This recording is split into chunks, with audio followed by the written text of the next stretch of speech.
Welcome to 5 Stripe Weekly. Atlanta United's winning streak finally came to an end against our old foes in the New York Red Bulls, but another cross-country trek with a matchup against a red-hot Real Salt Lake is on the horizon. Can Atlanta United get things back together? We discuss all that and more next. Welcome to the show, 5 Stripe fam. I'm AJ, this is Tanner McLeod. Before we get into it, become a member of the notification squad by hitting the bell next to the subscribe button on YouTube or hop over to Facebook and subscribe. You can now also find all our content on the Geneco USA platform anywhere in the world on Amazon Fire TV, Roku, iOS, Google Play, and many other streaming platforms. So guys and gals, a very frustrating night overall. It's a 1-0 loss to the New York Red Bulls, and Atlanta United have not scored at Red Bull Arena in our history, and this is all just very frustrating stuff to hear, of course. But I think the way it started off, I mean, we were on the front foot a little bit. We were able to look like we were creating some chances that if we had just been a little bit more clinical and it might have been a different story. But some almost balls, some PT almost playing in Joseph maybe overplaying it, and he gets tackled in the box by Amro Tarek. And then, of course, you have the, just when there's the red card on Tim Parker, and, which I think is justified. He is outside the box. He is the last man. And, Joseph completely hindered from getting, a proper shot.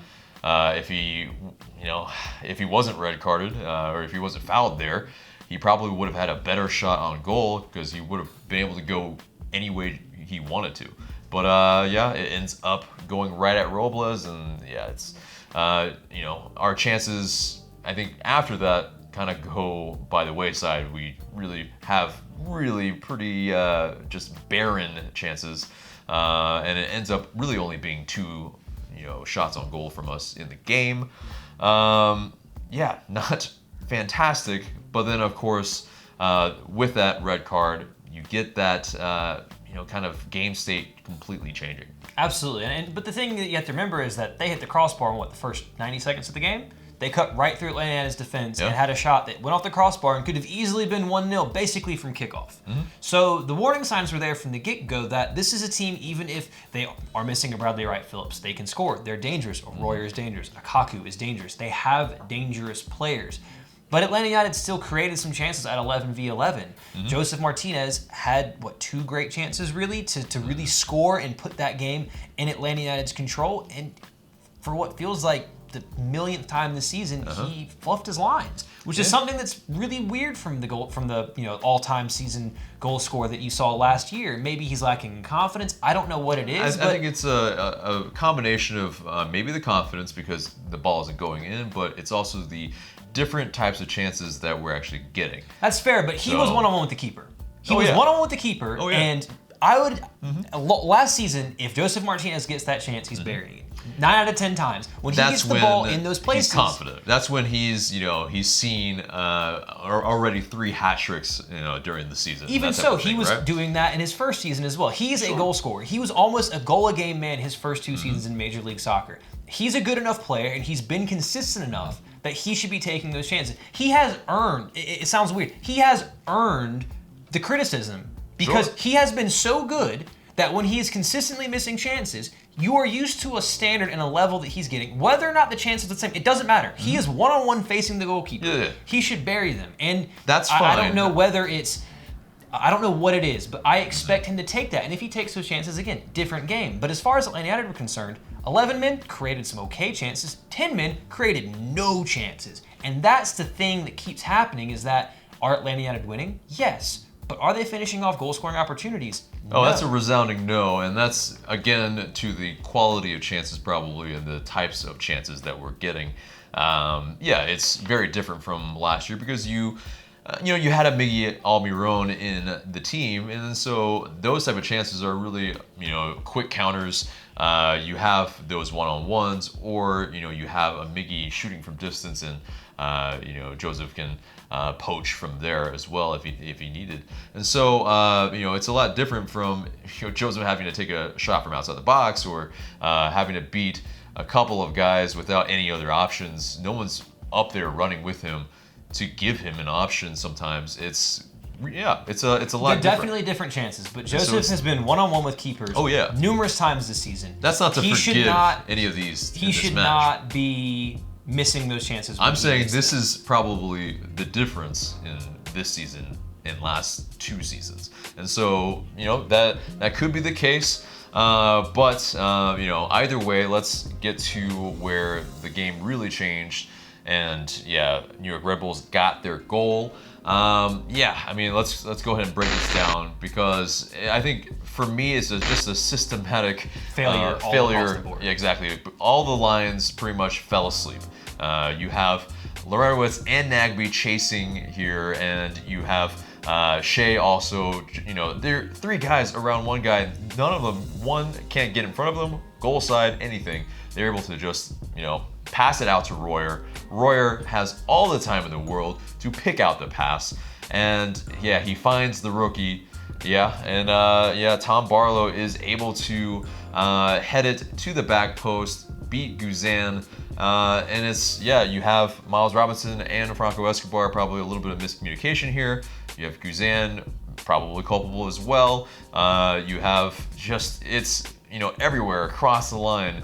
It just has to be better, but it's still, we only concede 1 in this match, I guess. Yeah, that's the caveat. It's you only concede 1, but you finally conceded 1, and when you finally conceded 1, you lost. Yeah. And in this match, in this particular instance, I can give a bit of a way out to, say, a Nagbe who's trying to close the ball down, but he did have the last match off, so he should be a bit more rested than that and be able to close the ball down successfully, especially when you should be able to conserve more energy because you're now playing against 10 men.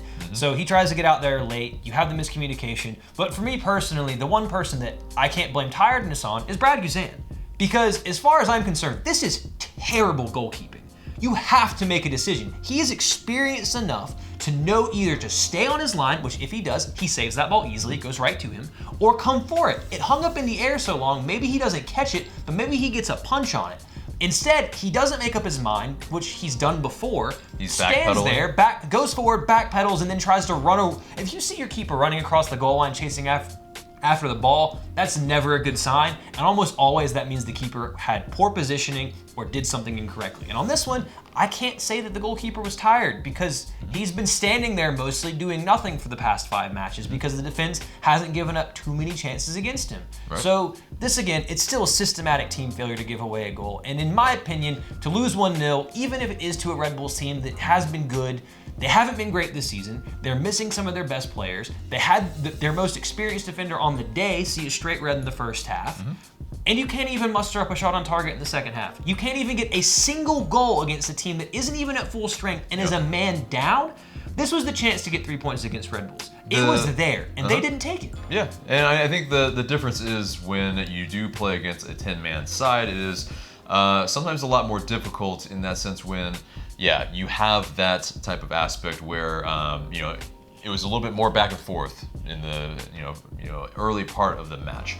Later on, when they know that, okay, we're gonna, smash and grab, now we don't really need to really try to get a result, because before it coming in, they probably saw, like a 0-0 draw or like a 1-1, we're actually good because, the state in which we're in, we're missing a lot of guys, they didn't have to go for it. And for us, when we go down a man, we have to go for it pretty much. And that's what's tough, is that, we're pushing for it. Obviously, a lot of us are pushed up. That's probably why they're all almost out of position to really even, I think you would normally see Loretowitz probably a little bit more central, not having to chase him as much, and he would be a little bit more positionally sound. But definitely was not the case. We're pushing both fullbacks, which makes complete sense. Like, if anyone, I don't think anyone has, but if anyone wants to go out and criticize, a Breck Shea or an Escobar for a goal like this, it's not their fault. Like, they're pushed up because we're trying to get a goal against 10 men. My problem is that, in a sense, Atlanta United had 2 separate time periods in the match against 10 men. they had the 15 minutes or so right after he got sent off in the first half, where Red Bulls were going to struggle to make adjustments, and they had to make them on the fly. Yeah, that's when they had to go for the throw. That was the moment where they aren't going to go in. At halftime, you know they will be able to talk, sit, figure out what they want to do. You had 15 minutes where you should have just going for them full blast, and nothing happened. Because you know at halftime they're going to make those adjustments, which Atlanta United should have made their own and said, okay, Frank de Boer is smart enough. He's managed enough games at the highest level to know this is most likely how they are going to play now that they have 10 men. And Atlanta United had no ideas. And again, I'm not saying tiredness is a factor here because they were up a man. Yeah, and if you're up a man, it can't be tiredness. Yeah, and arguably the chances were and the ideas were worse in the second half because the first half we were playing through balls, we were playing balls at the top. We were definitely trying some different things. Obviously the space is different, and so at the latter part of the match, it's just balls being pumped in from the wings and just recycled around and then pumped in from the wings again, trying to find a guy that yes, can win a lot of headers in the box, but you're still, if he's trying to do it through traffic, it's not gonna, hit his head every single time. It's just, kind of physically impossible. And the delivery consistently, and I'm gonna say it, PT Martinez was poor in this game, and that could be down to tiredness, but his delivery from set pieces was atrocious. His corners were terrible. I mean, he could not put a decent ball into the box for anyone not his best to get their head on. I mean, again, it's not solely his fault. He was but many who were poor. Yeah, but you have to take advantage of set pieces. There was corner after corner after corner after corner in the second half, and none of them could get a shot on target off anything, whether it was a second ball or the first. No one could do anything off a set piece. And I think what was kind of one positive was that Dion Pereira coming in. You saw him give that energy running to the byline, and it could be because he's got the freshest legs and he's still a fairly technical player as well. That he was able to maybe almost create some chances from there. They didn't quite come off, but I think it's the lack of runners, which is kind of the lack of energy. I think also bringing on a Romario Williams so late, I think is not really all that helpful. I think you needed to bring someone that could maybe make that third man run. So, you have a Dion Pereira run to the byline. Then who's going to make that run inside the box, to get you those chances? It just wasn't there. But Nagby, I don't care. Someone has to. If you're up a man, you have the ability to push someone into the box. There should be someone, unmarked. There was never an opportunity to do that, and the movement wasn't there. It was stale. There were no ideas, and it was just recycled ball possession. And it's a problem that's underpinned the entire winning streak that Atlanta United has had. Yes, was it the finishing ability has been poor. Was it a great streak? Yes, absolutely. The points were needed. They put results on the board. Yeah. But there were issues the whole time, and the whole thing was Atlanta United wasn't conceding, but it also wasn't scoring a lot of goals. Right. And finally had the opportunity where they could really put a statement down, and they fluffed their lines. They gave up a goal against 10 men, and they couldn't create any chances. And they lost 1-0 against a depleted Red Bull side that aren't as good as they have been. Yeah. And for me, that's a really big opportunity missed. Yeah, and I think when you have as many goals scored as you have games, it's kind of very mediocre. Yeah, a goal a game is not. That's a what is it? A quick math, 100% drop off, because if we're scoring 70 goals a season and we score 34, that's 100%. So that's inexcusable as far as I'm concerned. And I get that it's different, but it'd be different if you didn't have goal scorers. This is a team full of attackers, full of players who can put the ball in the back of the net. Why are there not more goals being scored? Yeah. I mean, how many times now? That's 3 times on the road Atlanta has been blank this season. DC, Columbus, and this, where you have no goals, barely any shots on target.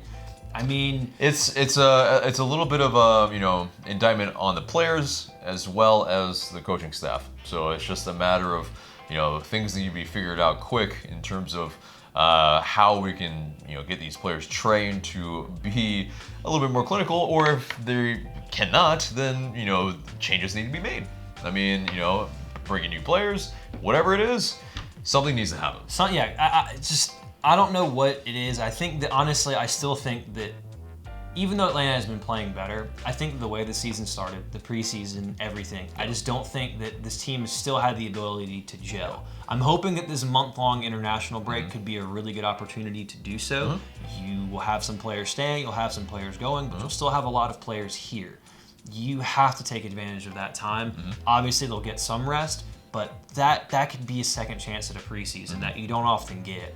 And that's going to be really important, because if they can figure out how to really start gelling and making these chances count, then they're going to be there, because clearly the defense is good enough. Yeah, and we're still not that far off from first in the East, and that's it speaks to how poor the East is, probably, or mediocre, because DC and Philly, they haven't broken away with anything at all, and we're very, very close in terms of if we was it 3 points behind DC? How many points were we under Philadelphia? 4 or 5. I mean, exactly. I think it's 4.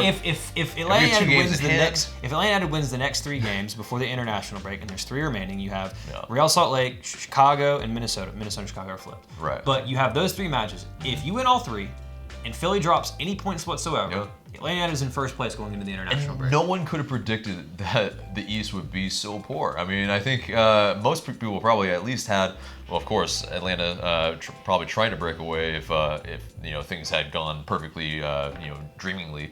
But I think most people had DC probably as that team that would probably be the beasts of the East, and it really hasn't been the case either. Toronto's been inconsistent, flattering to deceive as well, and so I mean, you have. And Montreal, like, being the surprise, I think, in the East, as well as Philly, of course. But without their main guy as well. I mean, that's no one's doing anything outstanding, which means that as much as I'm venting my frustrations over this, it's another reason why I'm so disappointed in this result. Is because had you said we lost 1-0 against 11 men, I'd say okay, that's fine. I get it. It's annoying, but losing to 10 men is inexcusable for me. Tiredness or not, this team's good enough against that Red Bull team that's been depleted, good enough to win. So for me, it's disappointing to see a loss like that with the conditions as they happened. But that relative being said, to that, that being said, somehow, despite as poor as Atlanta United has been, they still have a great chance to finish top spot in the East, and that is mind blowing. Yeah, in the past, 6 games, I mean, we had 12 points out of 15. I mean, at least that. And then, or 12 out of 18 if you want to look at the 6 games, sorry. But, that's still a very, very, very solid record.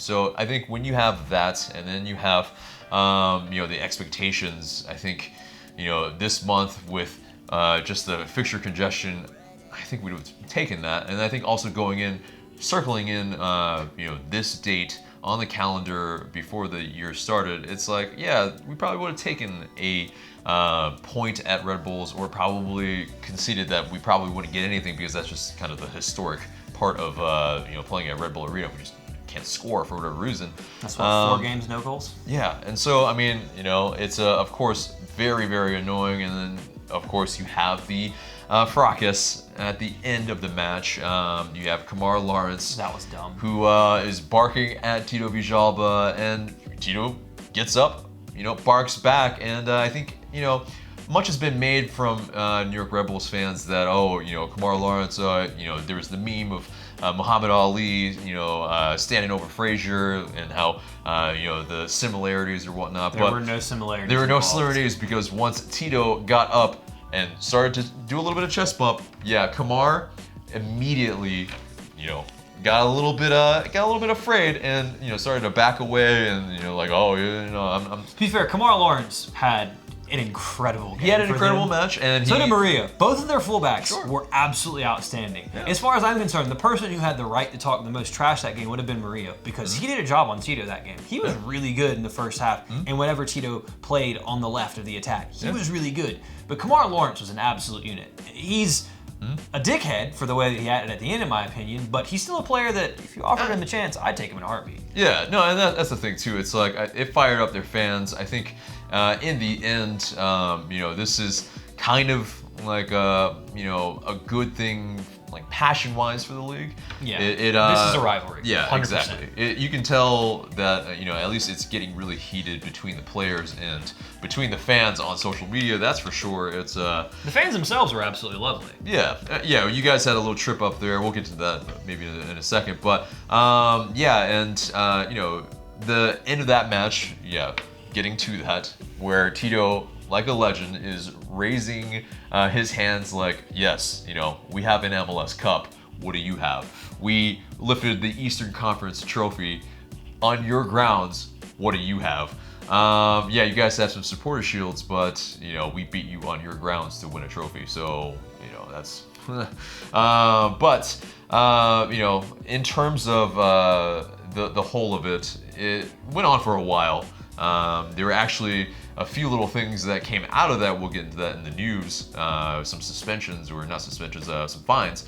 But yeah, I mean, I think all in all, I think it's a frustrating match for us. Of course, they get the 3 points, but I think in terms of the optics of MLS, it kind of gives some excitement, especially for that July match against them. Here, it's gonna be, I think, there's gonna be a lot more people. That's for certain. Yeah, there's gonna be a lot more people.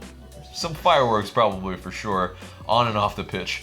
But yeah, so let's get to the post-match quotes and what was said a little bit. And Frank de Boer, he pretty much kind of echoed a lot of what has been said already, or we have echoed rather. But yeah, that it was very sloppy, lack of concentration, maybe tiredness. He thinks it's 100% fatigue. And so yeah, he's gonna give the team a couple of days off so they can get mentally and physically ready for Real Salt Lake. Asked if the red card was more of a curse or a blessing. Yeah, I mean, he really wanted to kind of get at the throat of the Red Bulls, and he thought that we should have done better. I agree. And he thinks the fatigue, if they were more fresh, they would probably be able to do a lot better and get a result there. But also, he kind of criticized the fact that in the one-on-one situations, Atlanta United were not good enough in this match, and that's something that I expect Atlanta United to be better at. Yes, they have good players; their fullbacks both had incredible games, but I'm expecting Tito Villalba to beat his man. I'm expecting a PT Martinez to beat his man.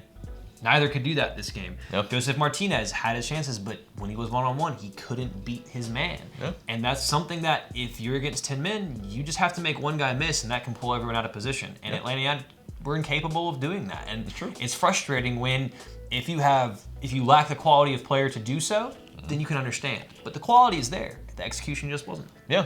And Michael Parkhurst had a little bit to say after the match as well, and asked on the rivalry between the two teams.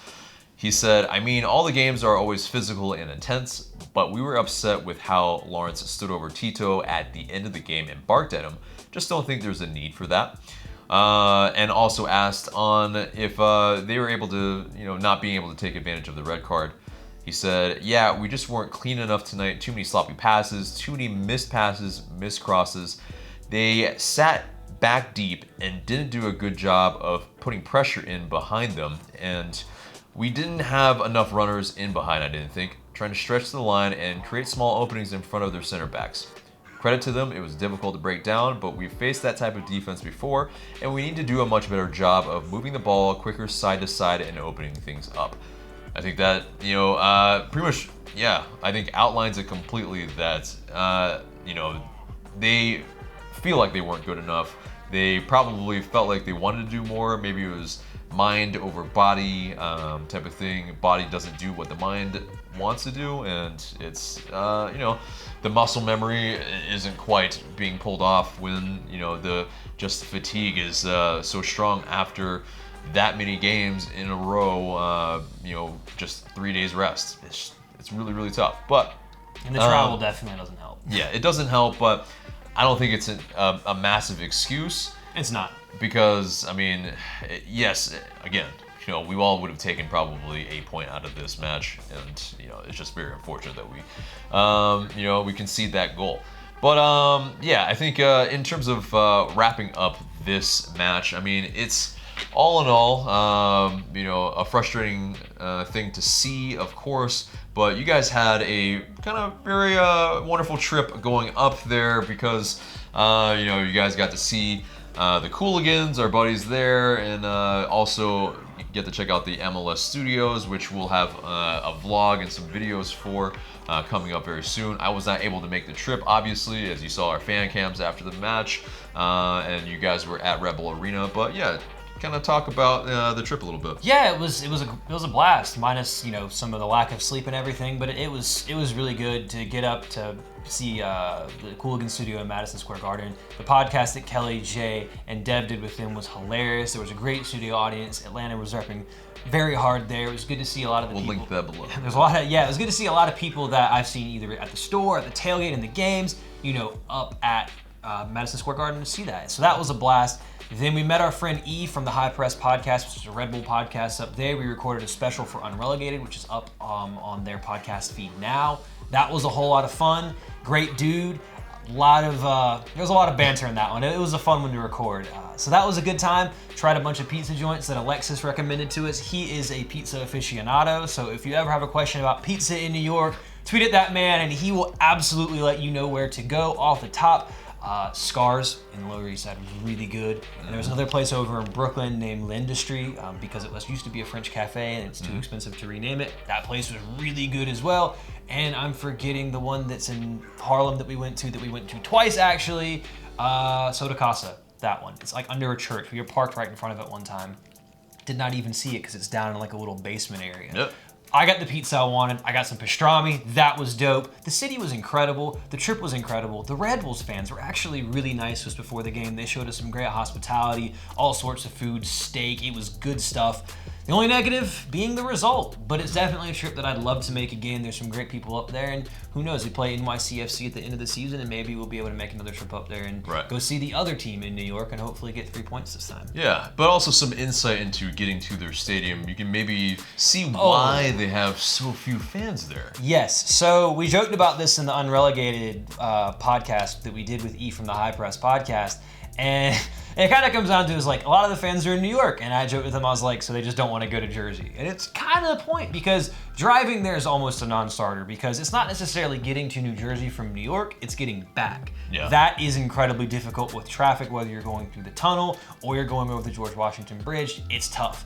And in terms of train there, it can get kind of expensive to consistently do it because you have to take a train from Penn Station to Harrison. It's a quick train trip from the city to there, but the problem is depending on what borough you're coming from, you have to travel all the way down to Penn Station and then get all the way over there. It's a lot of travel and a lot of effort to get to a stadium for a soccer game. Yeah. Meanwhile, NYCFC, you can get to Yankee Stadium in 20, 30 minutes tops, but to get to Red Bull Arena, it's going to take an hour, possibly even more, and there's not a lot of fans of the team in New Jersey because when they were the Metro Stars, a lot of the fans came from the 5 boroughs.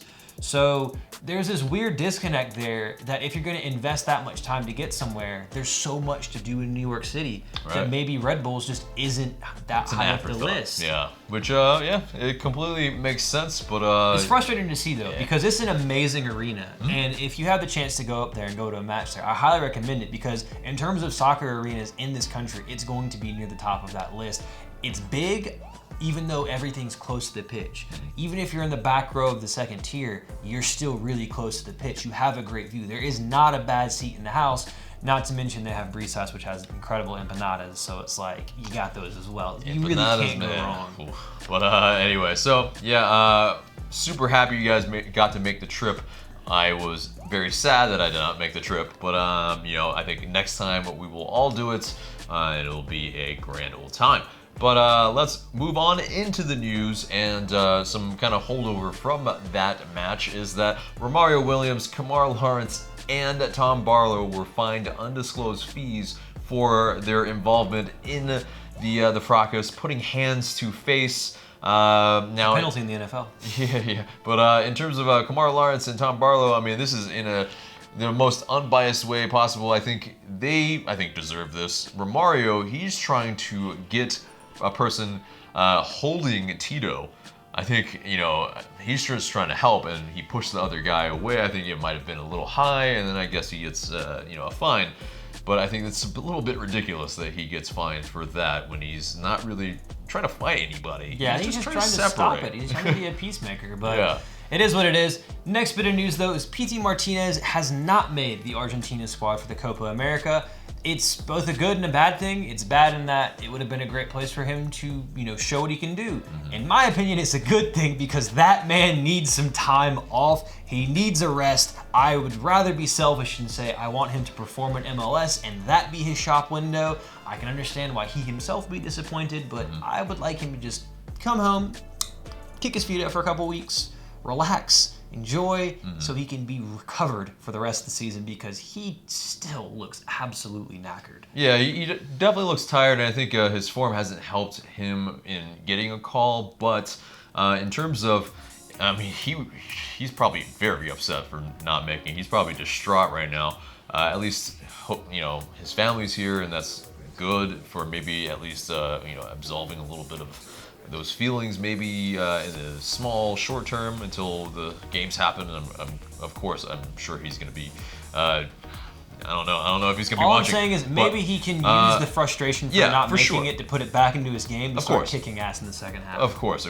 Yeah, and that's what we want him to do, and to use this as a way to just torch the league afterwards, because he is just so motivated and wanting to also prove those Argentinian naysayers wrong, that they probably are saying, because, and I think I've seen some of the journalists on Twitter saying, yeah, I mean, you move to MLS, you won't get the call up to Argentina. And I think this is that way that he needs to use this to really put it in their face. But also, it was a birthday for Jose Martinez, and happy birthday to him.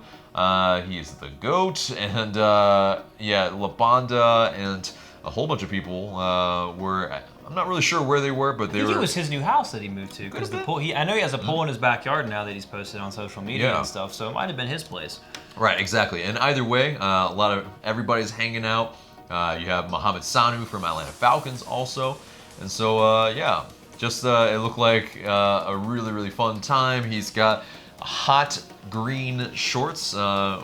Only that seems very on brand for only him. Joseph could rock those probably. Getting into some more international news though, Darlington Nagbe, Brad Guzan, and most importantly, in my opinion, because he damn well deserves it, Miles Robinson have all made the 40-man preliminary roster for the U.S. men's national team for the Gold Cup. This isn't the final roster, but I'll be damned if Miles Robinson isn't in that squad. It'll be difficult for me to get behind the U.S. men's national team, because he's been a unit this season, even though he's a bit mildly culpable for that goal against Red Bulls. He has been one of the best defenders in Major League Soccer this season, and possibly the best for Atlanta United, and he absolutely deserves to be a part of that team. Yeah, and I think it's great to see Greg Berhalter, see that and, want to incorporate that into his team. Especially, he likes a possession-based system. Miles is coming from a possession-based system. Seems like hand in glove. Yeah, right. But let's move on. And a former player, the right wing back, Sal Zizzo, has officially retired. He announced so, and he's kind of the MLS, for MLS, he's been around a lot. He's kind of like legendary in some parts in KC, and a little bit in Portland for, I think, the steak burgers or something that he used to make over there. He's a legend in some parts, and so he's an MLS guy. Yeah, he's an MLS guy through and through, and he's finally retired, and we wish him nothing but the best in his future endeavors. But let's move on to so there's a watch party that will be for the Women's World Cup final that will be at Mercedes-Benz Stadium. Yes, a la last season where the Men's World Cup final was played before the match. This will be a similar case. Last season we played Seattle. That was frustrating, but it'll be open to watch the Women's World Cup final. Hopefully Team USA is playing in that final, but it'll be open before the match on July 7th against the New York Red Bulls. So if you want to get in and watch the match on the Halo board, welcome to do so. Exactly, that's awesome. And that's great to see. I think with Atlanta United's post, I think on Instagram at least, it probably fooled some people into thinking, oh, are we getting a women's team, an NWSL All team? I'm saying is this would be a good opportunity to say if you wanted to launch one. Yeah. But I feel like we probably would have heard a bit more in terms of the rumor mill about that if that was the case. Exactly. They wouldn't have just plopped it and then like, bam, there it is. But I think they want to at least drum up some of that. So let's fill that thing up, and maybe it's like, oh wow, there is an interest in women's football here, which there is, and then they can put an Atlanta women's team in the NWSL. So there's another team from this wonderful city that beats teams from Florida. Yes, indeed, that would be awesome. But guys, let's move on to the transfer rumors.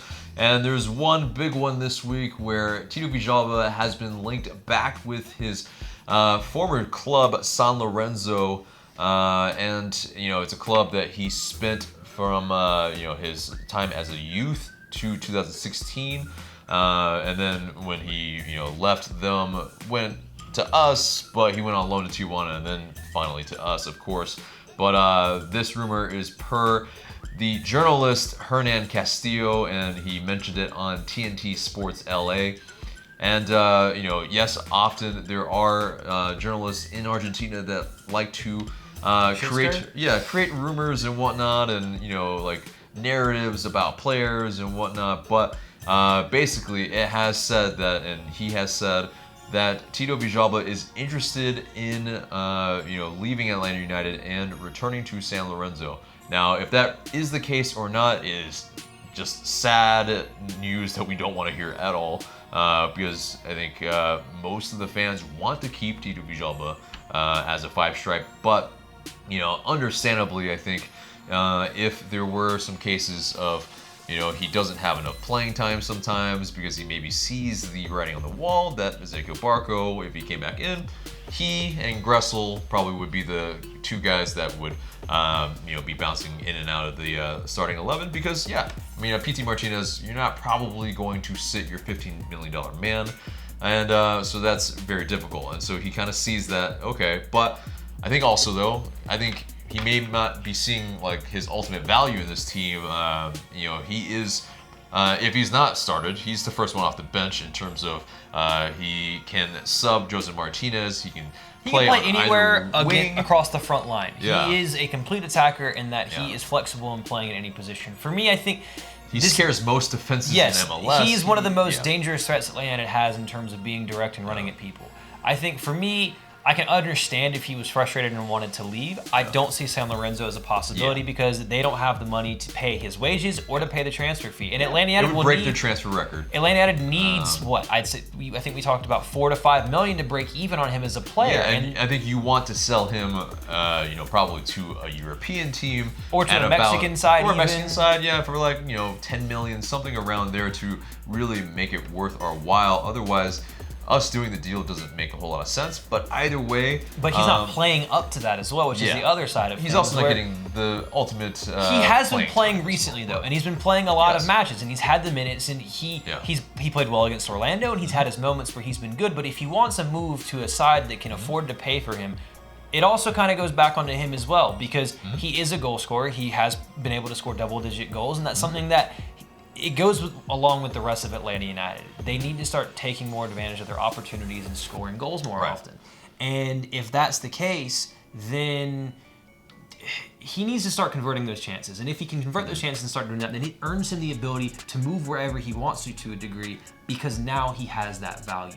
Right now, his past has that value, but as of this season, it's not there. And most clubs care about what you're doing for me lately, not what you did in the past. Yeah, and it's also, his contract got bought down, and from being a DP to a TAM player, and so he may be looking for that next payday. Who knows? This is speculation here, and so in terms of this rumor, there may just be all smoke.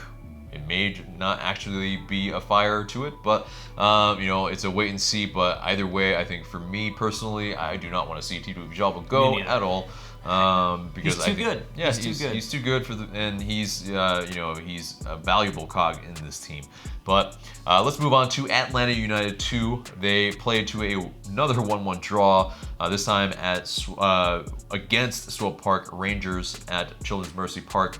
Lawrence Weick with another goal, kind of a poacher's goal a little bit in the box, swinging it with his left foot, hitting it near post, beating the keeper. But yeah, congratulations again to Weick for getting his second professional goal. But that does it for the news. Let's get into the mailbag. You guys send in these questions through IG story. Please continue to do so, and we might answer your question in the future. First question comes from Jan Harloff. I think that's how you pronounce it. Does the MLS season pause during the Gold Cup? Yes and no.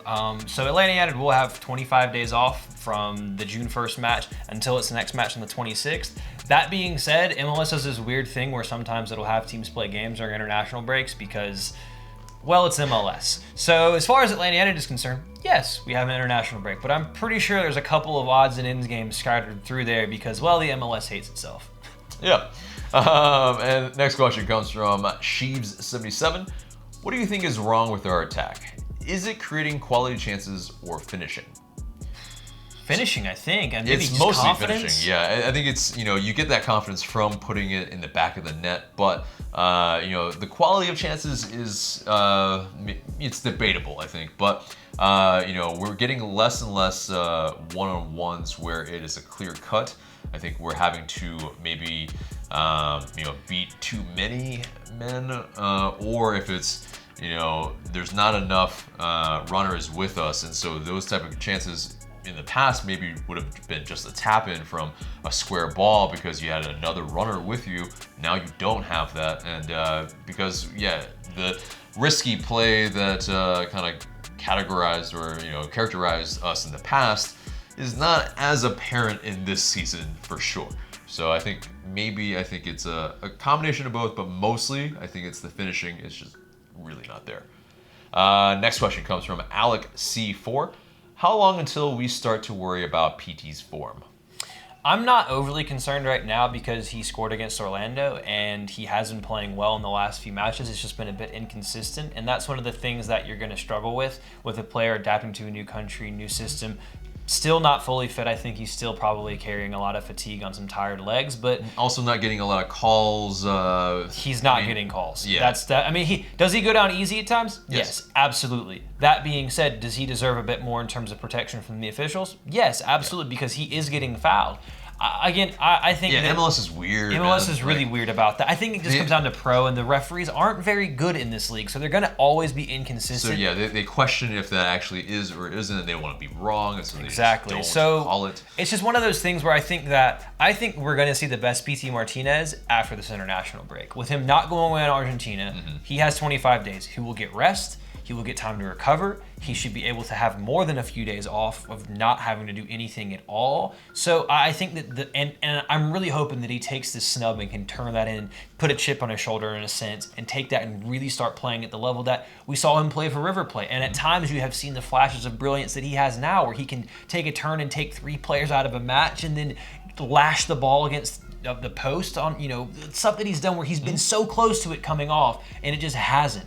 But you saw the quality of the finish he had against Orlando, and the quality's there. It just hasn't had the chance to shine yet. But then again, neither has Atlanta United. Yeah, and also though, if you're expecting him to have a Miguel Miron like work rate, it's just not ever going to happen. That's not going to be him. Yeah, I mean he, if he is dispossessed, he probably isn't going to try to chase it back, and you probably don't want him to try to chase it back because he'll probably yellow card himself, foul, just a little cynically, and it just won't really be that beneficial. There's different types of players, and the players that have engines like Miguel Almiron has are very rare, which is why when you find them, hold on to them, cherish them, enjoy them while you have them. But they're also going to end up playing in the Premier League because that's what you have to play in that league, and that's why Miguel Almiron's playing for Newcastle United now. Exactly. Next question comes from Sam Holman 7. Where do you think Parkhurst fits best on this team? Ooh, that's an interesting one. I mean, he's been decent at left back, but he's not a left back. Yeah, exactly. So it's kind of like a square peg round hole thing. Honestly, I think at this point unfortunately he's on the bench because Miles Robinson is better, and LGP is better, so he's a rotation guy. Yeah, exactly. He's a rotation guy. He's, I think he can competently play every one of the positions, and that's what you really need as well. And he's a great leadership guy. I think that's just the unfortunate part. I think it's his age. It's at this point in time, he's not going to unseat, even if he is playing even better. We're having to look forward to the future. I mean, we have to blood in, some younger guys that, need and beg that playing time. And look what's happened with Miles Robinson once he's gotten it. I mean, who at the beginning of the season expected him to develop this way? Pretty much no one. But now we saw the glimpses of it last season. But to the level he's playing at and the consistency he's playing it at, I don't think anyone really expected him to be playing this well, to be saying this man deserves to be on the U.S. men's national team roster for the Gold Cup. I don't think that's something, an expectation many fans would have had going into this season. And again, I've said it before and I'll say it again, that's the one thing that Frank de Boer has gotten right from the get-go, is his trust and his development of Miles Robinson. Because yes, again, he had a bad match against Herediano, but everyone did. But since then, he's improved every single match and continued to get better and better and better. And he's looking like a player that, if he keeps improving at the rate that he's improving, he won't be playing in MLS very long, because he has the ability, he has the athletic size and talent and pace, and the technical ability on the ball, as well as his reading of the game improves every single match. So he's a player that you could easily see playing in Europe at some point in time in the next few years. Possibly. I mean, it's just a matter of, right now, like, the most notable guy is Matt Miazga, and he's kind of sitting on the bench for his team, and, I think so. The trust in American players at the moment isn't fantastic. Miazga made the move way too soon, though, as far as I'm concerned. Probably. And he went to the absolute wrong club for developing youth of talent. Probably. Let's be realistic. Chelsea's not the place you'd say, I'm going to go there and play for the first team one day. So the Pulisic thing is going to be interesting to see as well. Yeah, that'll be fun. That's a topic for not the show. But last question comes from Mario Martinez, 1722. How do you think the lineup will be when Barco comes back? I think he'll play on the left. I think I think him or PT will basically rotate. I think in terms of their positioning on the pitch, if you can get that right, because Barco is really good everywhere as far as I've seen. Barco is probably more ideally probably your 10. I think it's just a matter of PT. His best position so far has been as the 10. And so it's one of the two has to relinquish that position a little bit. But both have also been used to operating in wide spaces. And the thing is that Barco will come back basically as the international break gets started. So if you can get him and PT training together to figure out when they can interchange, because as far as I'm concerned, I think that whoever that three-man attacking midfield is behind Joseph Martinez, I want them to be able to be fluid. I think Frank de Boer would like them to be fluid, because that's kind of the total football concept. If they have the ability and the chemistry to develop to be able to move in and out and change positions, that will make Atlanta United incredibly hard to defend against, because you don't know which player is going to pop up where. And whether it's Julian Gressel or Tito Villalba playing along with them, all of them are talented in their own different ways. And that will make Atlanta United incredibly difficult to come up against, predict, and defend. And if they can do that, Joseph Martinez will get a lot more chances, and this team will finally start scoring some goals. Yeah, and I think, though, the defensive assignments that they have, I think, is also important. So that's where, Ezekiel Barco probably from the left in covering a Shea or whomever is playing, if it's a Parkey as well, he offers a little bit more than a PT does. So whomever is playing left back isn't left out on an island. I think that's where Ezekiel Barco, if coming back, that's probably where he should be. Because PT in the middle, that's where the 10 position can be carried. Yeah, can be carried. You don't have to have a guy that is like Miguel Monroe and always tracking back. And then on the right, if it's Tito, if it's Gressel, you're going to get the work rate from exactly. either. They're both going to run their socks off. So. And that's the thing, is that you wish that you could have, say, maybe a PT playing on the right to cut it in on his left foot, but he's not the type of player you can do that with. When you have Franco Escobar bombing down the right every side, that means there is going to be space for days in that position. Although, if you get good enough, maybe you can allow yourself to have that opportunity, because Miles Robinson's aggressive and quick enough and able to read the game good enough to clean up that space. But that's a risky thing that Frank de Boer has shown he's not really willing to do. Yeah, probably not at this time. But that does it for the mailbag. Thank you guys for sending in your questions. Please continue to do so, and we might answer your question in the future. Indeed. This is a fun bit because usually this next segment, we haven't had it too much this season, but usually it's him introducing it to me for me to have a little bit of a rant. But this time it's the other way around.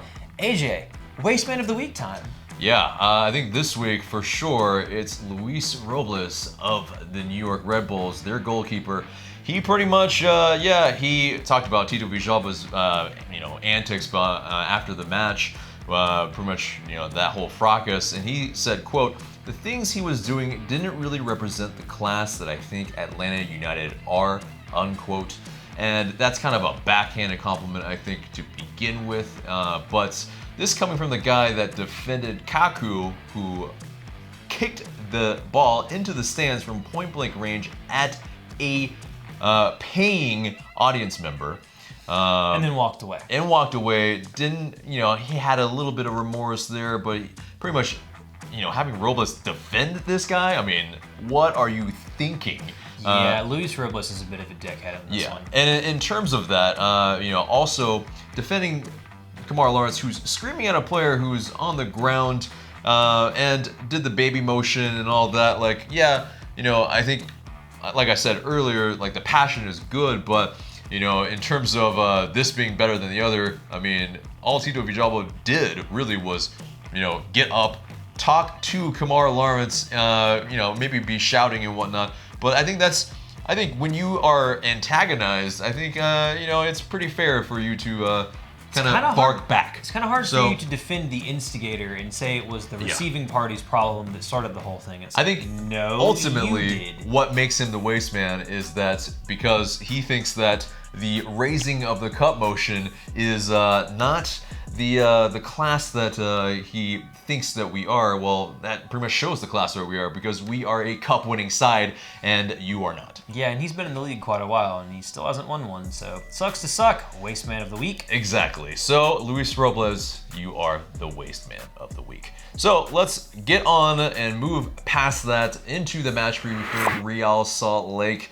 And it is Friday. It is 9 p.m.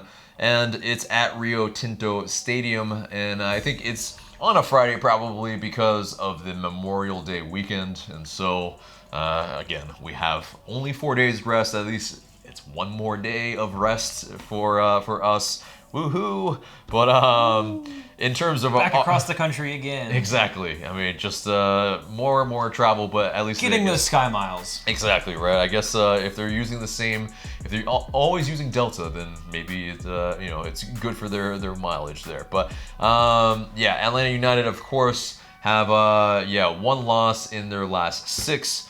All the other ones are W's, of course. And then you have Real Salt Lake with kind of pretty hot form. I mean, pretty much in their last 6, they have 4 wins, 2 losses. Quite good as well. In our previous matchups against them, it was that 3-1 win away in 2017 that I believe we saw Brandon Vasquez score his very first, his MLS, debut goal, essentially. I mean, he debuted and then he scored moments after.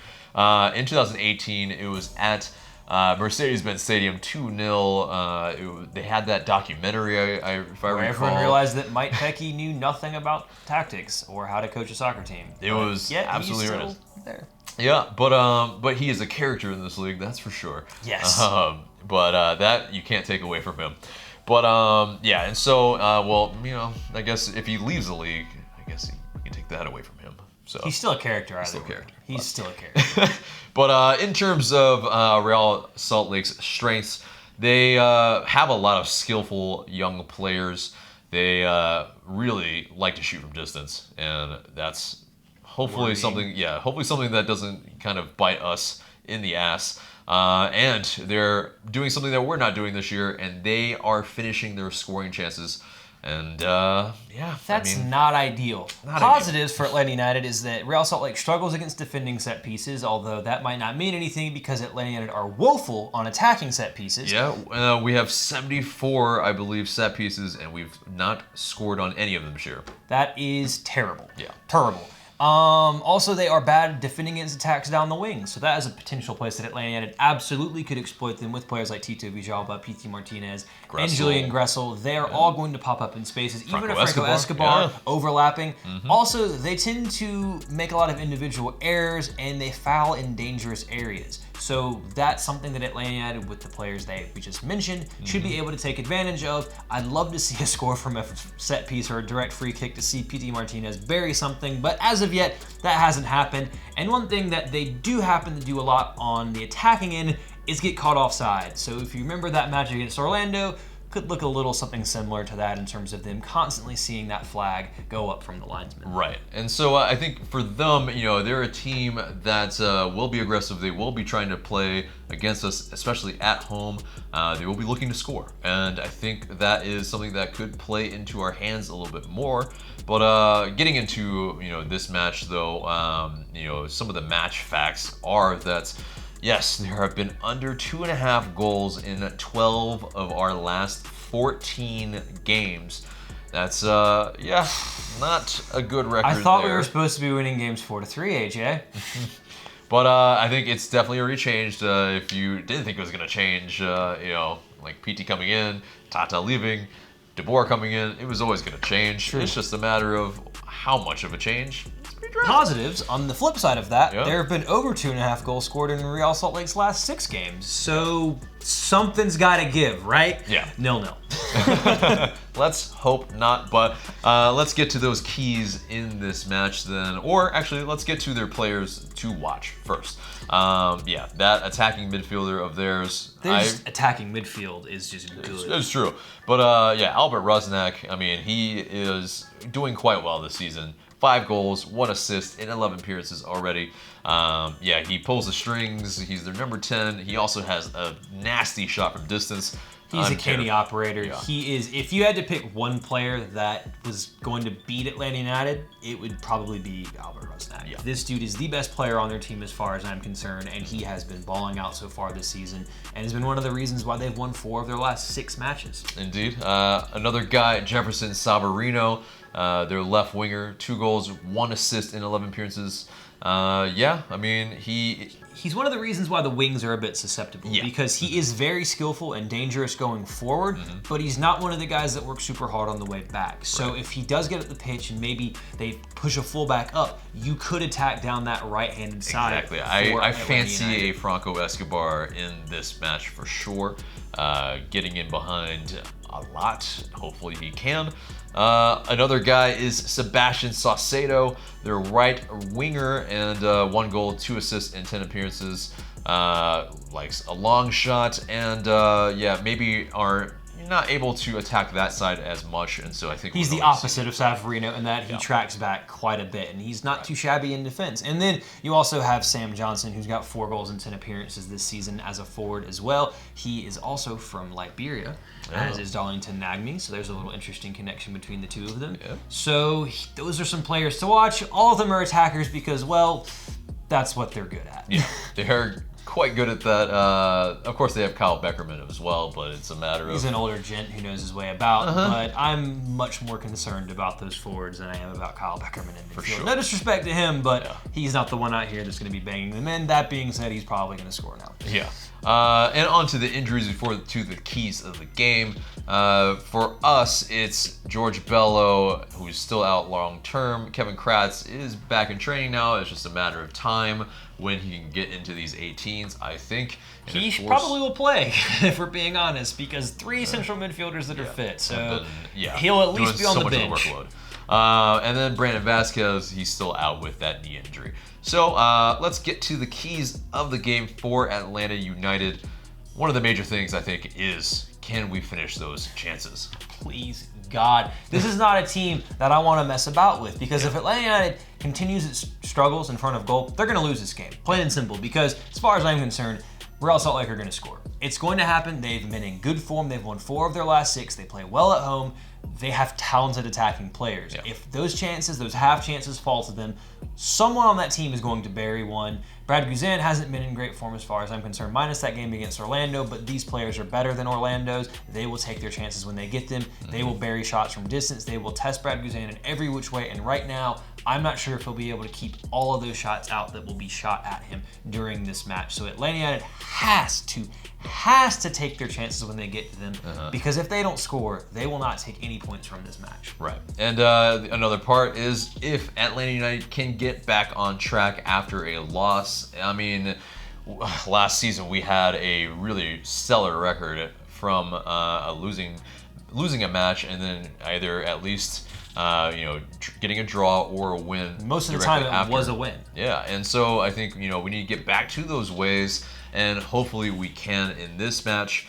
But those tired legs. Hopefully after those 2 days of rest after the New York Red Bulls match, yeah, maybe it will do a world of good. But in terms of the tactics, hopefully they really cram them in on that Wednesday and Thursday. And then, I think they're going to fly in probably on that Thursday. So they'll probably fly out Thursday night. And so that gets into it again, in that how will Atlanta United deal with yet another cross-country trip? This will be their fourth time, because you went to Vancouver, back to New York, back, and now across to... So yeah, a lot of flying is involved here. And the thing is that it'll be 9 o'clock, but it's in the West Coast. So it'll be 10 o'clock here because they don't do daylight savings time in the mountain region, I believe, or something like that. So it's either be 10, 11, I forget off the top of my head. The point is that it'll be late for these players. Yeah. And again, it is a long flight. It is travel. And that's something that you don't have to deal with in a lot of places around the world. And for Atlanta United to have 3 road games in a row and all this travel, is it a real excuse? Yes and no. But in this case, this is the last game of a 3-game road trip. It's going to be tough on them, and it's against a team in good nick. It's not going to be a simple game. It's really not going to be easy, but that gets us to our predicted starting 11. Let's go through line by line. I think, of course, Guzan is going to be between the sticks. I think Escobar still is going to prevail here at right back, because I think the 4 days rest I think is enough here to give him a run out, and I think you have a little bit more of a break afterwards. I think you play Escobar. Your center backs? Miles Robinson and LGP still. I think if you saw a player rotated, it might be LGP's match for a Pogba, because he hasn't been rotated yet in this road trip. True. But that being said, if he's fit and he's playing well, you do have those multiple days off. I think that he will start this match because, well, he's the best other center back you got next to Miles Robinson. As good as Pogba was, this isn't the match that I'd play him in, because he will be facing a lot of pressure, and I'd rather have LGP, who's much more comfortable, much more confident, more match fit, and has that chemistry with the rest of the team there. And then left back, that's the one where it's kind of interesting. Yeah, exactly. It's so in terms of their right winger, he doesn't get forward as much, so you can kind of have a little bit of reprieve. I think you need another really stout defender here because of just how much you're covering in terms of just your young, really shot guys that like to shoot from distance. You need a brave defender, and I think it's a Michael Parkhurst here. There has been some matches that Brek Shea has been very, very good in. He was very good against Vancouver. Yeah, but I think this match, with a little bit more going forward from them overall, maybe not on his side, but he can at least help out in that regard. I think it's Michael Parkhurst. You? Yeah, I agree with you. I think it's Michael Parkhurst on this one. And he got subbed early against Red Bulls as well. So yeah, exactly. He should be fit. I think, if you see that we need more going forward, then you might see a Brek Shea and, vice versa. But also into the midfield, I think it's Nagbe and Remedi. It's got to be. Yeah, Remedi coming in for Larry, and I think it's where we can probably put a little bit more pressure on them instead of maybe. I think Remedi will be playing very close to Albert Rosnak most of this match. Yeah. I think he'll kind of do a job like you've seen him do in terms of man marking that he did. Like Morales. Yes, like he did in the Toronto game. Yeah. You'll see him doing a bit more of the man marking, trying to take Rosnak out of the match, and I think he'll still go forward, but I think you need as much energy, pace, dynamism, and work rate in midfield as you can get in this match, because I think it will be open. It will be up and down. Yeah. And as good as Jeff Lorenowitz is, he's more suited against a team that's going to sit deep, where he doesn't have to do as much running, where he can dictate play, sit deep, recycle the ball. This is not going to be one of those matches. It's going to be high. It's going to be intense. I think this is a perfect match for both Darlington Nagbe and Eric Hermeti to really show what they can do in midfield. Yeah.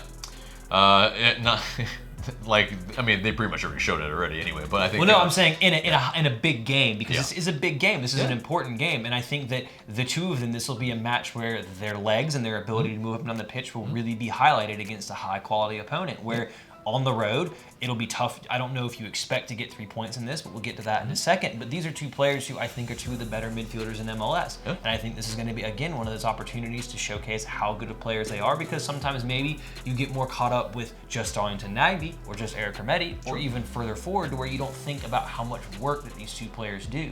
And their work rate will be absolutely vital against a very attacking forward line from Real Salt Lake, and they'll have to be able to get up and down the pitch, but because of that, and because of how good they are, I think they can do it. Yeah.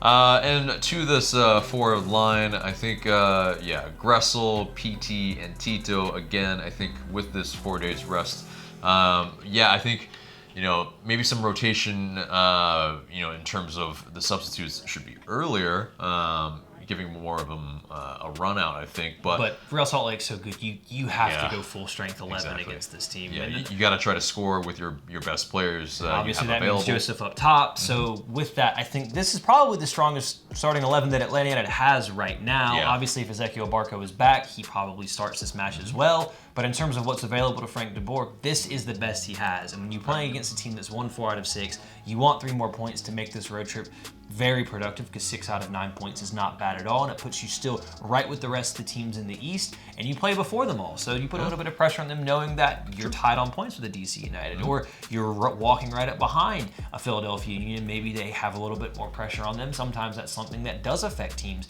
if they're not mentally strong. So you have to put your best 11 out there. I think that's what it is. So to get into the odds of this, that's where things get interesting, because usually it's Atlanta United 60 or so percent, then a draw, and then everything else. This match is about as close as they get. Atlanta United to win is at 29-20, which is a 40.8% chance to win. The draw's at 12-5 at 29.4%, and Real Salt Lake to win is at 7-4 or 36.4%. So you have roughly 4.4% separating the two teams in terms of who's predicted to win. It's pretty much a coin flip. It is a coin flip. It will be a tough match. It will be a lot tougher than most Five Stripe fans probably would have imagined, because, well, you don't really think of Real Salt Lake that much when you think of the good teams out west. You think of a Dallas, of a Houston, of the LA clubs, of the Northwest clubs. But they are up and coming. Yeah. They are there. They have a young team. They've got really good attackers, and it is going to be a tough match for the Five Stripes. So, how do you see it going? Yeah, I think though we have been resolute most of the time in defending. It's again our finishing that's been the problem. I think it'll be a little bit more back and forth, and I think it'll be a little bit more reminiscent of the Orlando City match in that regard. And we just have to make sure that we are more clinical than they are. And I think for us in this, thankfully, we are, and I think it's a 2-1 win for us. For me, I think that there will be space for Atlanta United. I think that Atlanta United will benefit because they're going to be playing in a more open, up and down match that suits their skill set and their play style. The problem for me is that even though the defense has been good, it hasn't necessarily been because the opposition attack has been of the highest level and been you're just shutting them out. Yep. No, this is a team that has a very good attack that will take chances, and I think this is the team with the best attack that Atlanta United has faced in the, last 7 matches. It's going to be a tough one. I think that they are going to score, them being Real Salt Lake. I'm going for a 2-2. I think the space will be there for Atlanta United to get goals, but I also think that this Real Salt Lake team is for real. They are good. They will score. They will take those chances, and it'll be frustrating to not get all 3 points. But when you take into context how they've been playing and the teams that they play against, which is why they've conceded so many goals this season, it's not the worst result in the world, and it is a point, and you bring it back home for 2 more matches before that international break at home, and I think you can get points there. But for me, I'm going for a 2-2 draw. All right. But guys, that does that for the match preview and gets us to the question of the day. And guys, it is, will Atlanta United be in first place come that international break? 3 matches remaining, this Real Salt Lake win, Minnesota on the following Wednesday, and then Chicago on the 1st. So that's 9 points up for grabs with some games in hand on the teams above us. Do you think Atlanta United will be in first place come international break? For me personally, I don't think they will, but I think they're going to be damn close right behind those teams in front of us, which, considering how this season's been so far and we haven't found our full stride, might not be the worst thing in the world. Yeah, and that'd be a massive boost of confidence going into the international break. So let us know in the comments below what you guys think. But guys, that's it for us today. Remember to subscribe if you haven't already, smash that like button, and share this video because it really does help us a lot.